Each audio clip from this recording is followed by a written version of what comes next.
Walk into any British pub and you'll overhear conversations about American politics, American technology, American culture with an intensity that most Americans cannot fathom. Here's the thing. America has absolutely no idea. If you want more videos like this, hit subscribe and turn on notifications so you never miss one. Americans, I need to apologise to you. Before I came to this country, I believed everything negative I saw in the news. I saw things about how everyone was rude, how everyone tried to rip you off, and how people just genuinely don't get on. I have now been here over 2 weeks and I can confirm that that is not the truth. Everyone has been so friendly to me. Everyone wants to talk to me, everyone's been giving me advice about my trip, and just genuinely being Britain isn't just interested in America. It's obsessed with it in ways that are almost completely unreciprocated. British media outlets produce roughly 3,000 to 5,000 news stories about America every week. American outlets produce fewer than 1,200 about the entire UK combined. That's a 4-to-1 ratio. The BBC, Sky News, The Guardian all maintain permanent desks in American cities. When the 2016 US presidential election happened, British networks devoted more airtime to Trump than to Parliament. One Scottish journalist admitted she'd spent more hours covering American politics in a single year than most British lawmakers spent actually legislating. Meanwhile, the British general election barely registered in American consciousness. Would you rather be intensely studied by another nation or completely indifferent to being studied? That asymmetry shapes everything. American cultural products absolutely dominate British consumption. When Marvel drops a film, it's a national event in Britain. When a new American TV show debuts, British social media explodes. American music dominates British radio. Roughly 60 to 65% of songs on mainstream British charts come from American artists. The reverse figure hovers around 8 to 12%. Even massively successful British acts like Adele and Harry Styles had to essentially conquer America before they achieved global recognition. One English songwriter recounted how her record label told her music wouldn't chart in the UK until it first succeeded in America. She had to win over America to come home. British streaming habits reveal the same pattern. American Netflix shows get consumed immediately. British shows struggle for scale. American podcasts dominate British commutes. The cultural current flows almost entirely one direction. British academia orbits around America completely.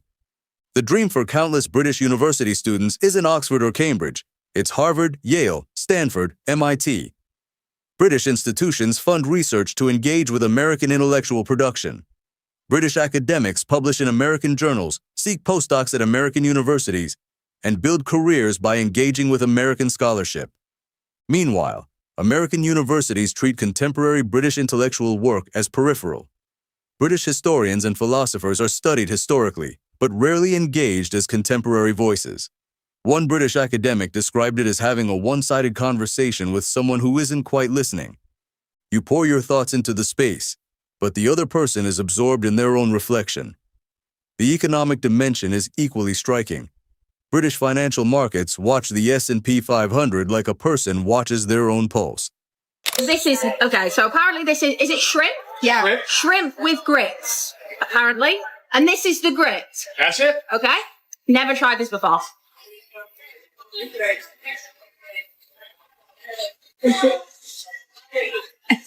It's like creamy porridge.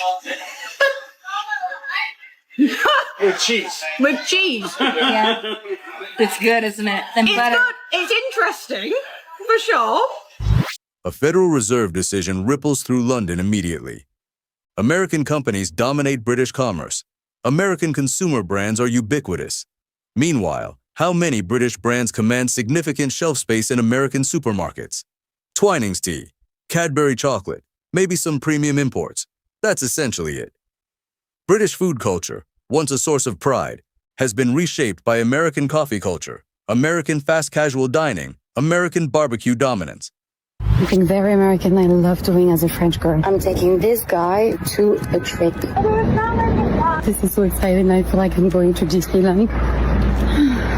Home. What am I going to do? Absolutely nothing. Just hanging around and pretending I need stuff, but I don't. If you have depression, you just have to go to Target with a coffee and everything is going to be fine. A British economist pointed out that Britain's economic future is now fundamentally tied to American performance in unprecedented ways. Britain doesn't control its own economic narrative anymore. It reacts to American decisions.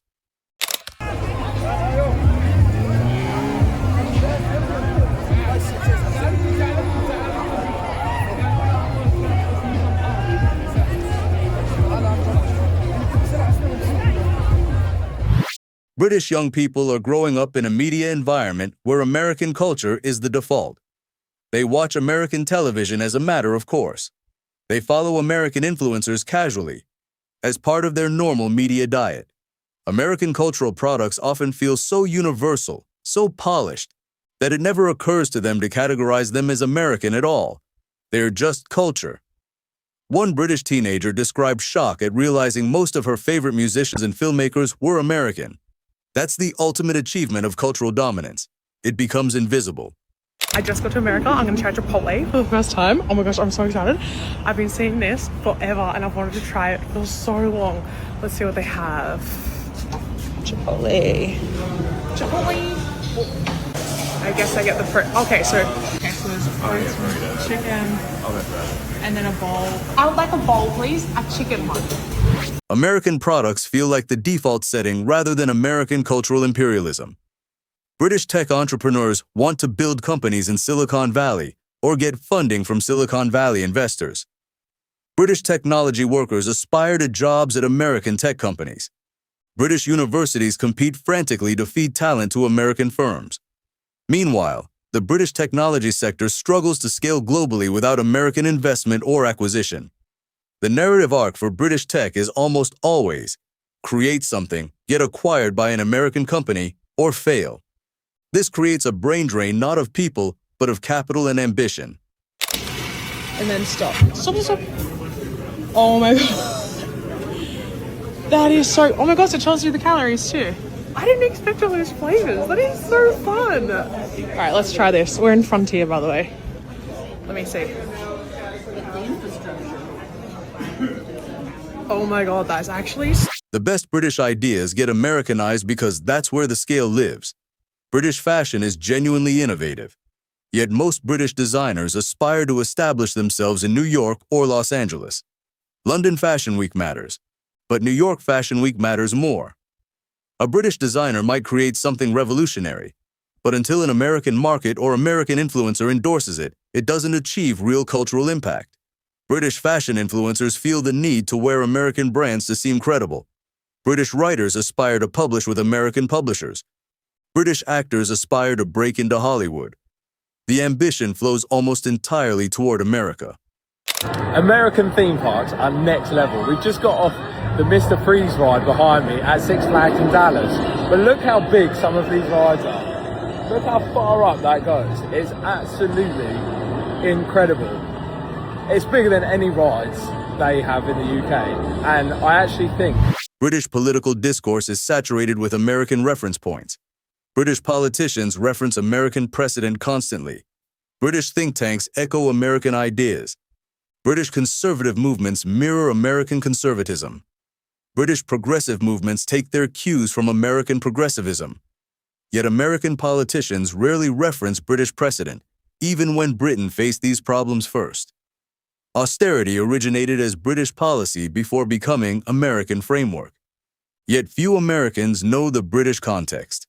The NHS fascinates Americans, but Americans learn about it through American politicians' observations rather than British voices. The knowledge flows one direction. British tourists in America conduct something like fieldwork. They're studying American civilization, its scale, diversity, contradictions, energy. They ask deep questions about what landscapes say about American values, what architecture reveals about priorities, what commercial patterns mean about consumer culture. American tourists in Britain, by contrast, visit historical artifacts. They see Britain as a place to vacation, not a living laboratory to understand. One American tourist in London couldn't articulate what surprised her. It was nice, old, pretty. But she hadn't done the analysis that British tourists do. She was just vacationing. British tourists are doing ethnographic work. Roughly 3 to 3.5 million Britons visit America annually, planning elaborate road trips, Only about 3.9 million Americans visit Britain yearly, with most visiting London and little else. The time difference. I haven't got to stay up late for games. I haven't got to get up early. The games are on at a great time for us. Number two, it's bringing people that have never been to America, and they are experiencing what America has to offer, especially British people. They're coming over and they are loving it here. They're realising that everything that they see on the news and in the media in the UK is just not true at all. It is a fantastic place. American tourists rarely see Edinburgh, the Cotswolds, rural Wales. British people know the American South better than most Americans know rural Britain. British engagement with American sports mirrors the pattern. British people follow American football, basketball, and baseball devotedly. Americans barely know the Premier League exists, despite it being the most watched soccer league globally. British cricket is entirely foreign to American consciousness. British rugby barely registers. The attention flows one direction. British people follow American politics with investment intensity. They watch American race relations debates, gun control debates, healthcare debates like a family member watches a close relative's crisis. They're deeply invested in American outcomes. Yet Americans are mystified by how little Americans know about British social issues. British housing crises barely make American news. British post-Brexit economic challenges receive almost no analysis in American discourse. British immigration debates are treated as minor European affairs. The British watch America's dramas like invested family members. America isn't aware of being watched. That awareness gap itself is a power differential. We're at the Crab Shack in Tibby Island, Georgia. This place is so cool. It literally gives island vibes. Even though it's freezing cold outside at the moment. They've got baby gators out the front. Swap puppies. We ordered the Low Country Boil. Shana will tell you what's going on in it. So we have the king crab legs. We have corn. We have shrimp. We have sausages. We have potatoes. Not my sausage. What? Unfortunately. And what's that? who knows what this is, That guys? kind of looks a bit... Here's where it gets almost comical. America is largely unaware of this obsession. A poll found that only 18 to 22% of Americans could accurately estimate how much British media covers American news and culture. Most Americans underestimate by a factor of 3 or 4, assuming Britain is roughly at parity with other allied nations. They don't realize Britain is in a category of its own. British people, by contrast, are acutely aware of the asymmetry. They feel it constantly. They experience it as normal. But they're aware they're watching in a way that isn't reciprocated. That awareness creates a psychological state, mixing admiration, fascination, resentment, resignation. British culture has internalized American dominance so completely that it feels natural. Americans go through the world assuming their culture interests everyone, which it does, but not realizing the interest is lopsided, obsessive, rooted in power dynamics almost never discussed openly. Little mini lobster bake that comes with a few different things that I wanted to try but not get too much of. So let me show you. Here's my little bowl of clam chowder. I've never had a clam, never had a chowder, but here we are. Doesn't smell fishy. We should play some. British influencer culture reveals young Britons attempting to achieve influence through American-style content and aesthetics. British influencers reference American culture more densely than British culture, assuming American references resonate with larger audiences. British influencers who scale are often those who learn to perform Americanness convincingly. One TikTok creator explained that engagement skyrocketed when she started referencing American culture more and British culture less. The algorithm rewards Americanness. If the algorithm rewards it, creators adapt. That's not malicious. It's rational response to incentive structures.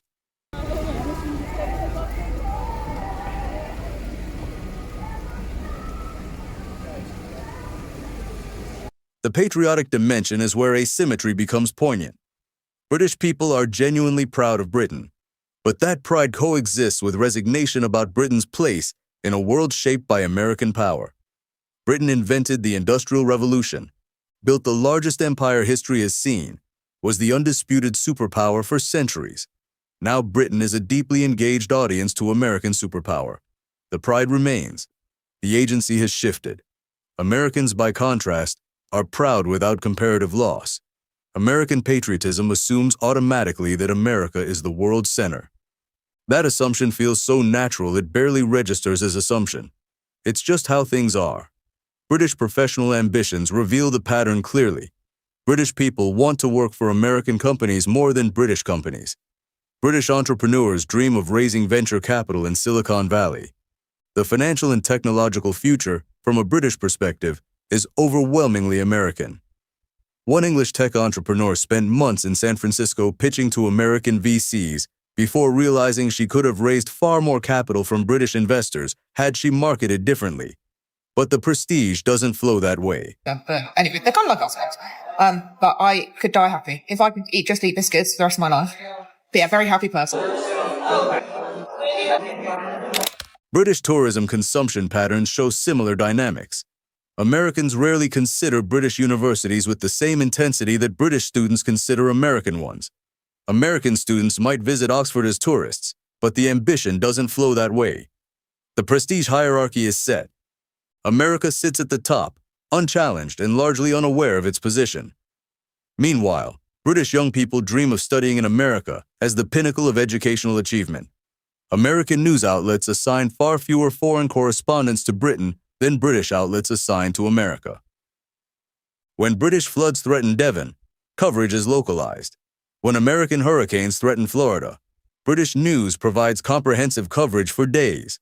When an American senator says something controversial, British editorialists debate its implications for weeks. When a British MP says something similar, it often barely makes the news cycle outside Britain. The weighting is radically distorted, yet feels completely natural to British audiences.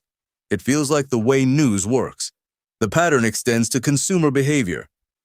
British supermarkets stock far more American products than British supermarkets find space in America. American coffee culture transformed British coffee culture. American fast casual concepts like Chipotle and Shake Shack are innovations worth importing. British food culture, once a source of identity, is now defined partly by American preferences and American convenience culture. Technology platforms amplify this asymmetry. Silicon Valley controls the technological future arguably. British young people learn to code assuming best opportunities come from America. British universities compete to feed talent to American tech companies. The best British ideas scale through American infrastructure because that's where the scale lives. The narrative arc is always create, get acquired, or fail. None of this is malicious. It's structural, the inevitable result of power differences, cultural production capacity, economic dominance. But it's there, undeniable, shaping how these two ostensibly similar societies actually relate. If you found this interesting, hit like, share this with someone who's thought about this, and subscribe for more. Turn on notifications so you never miss the next one. Quick note.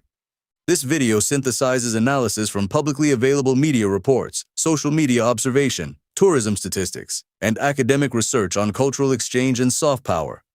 It's not a scientific study of individual attitudes or comprehensive policy analysis.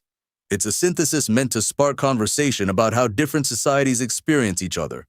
None of this represents official policy of any government, nor should viewing decisions based on this video be understood as endorsements. It's designed for discussion and entertainment. Seek out original sources, read widely on media studies and cultural dynamics, and form your own conclusions.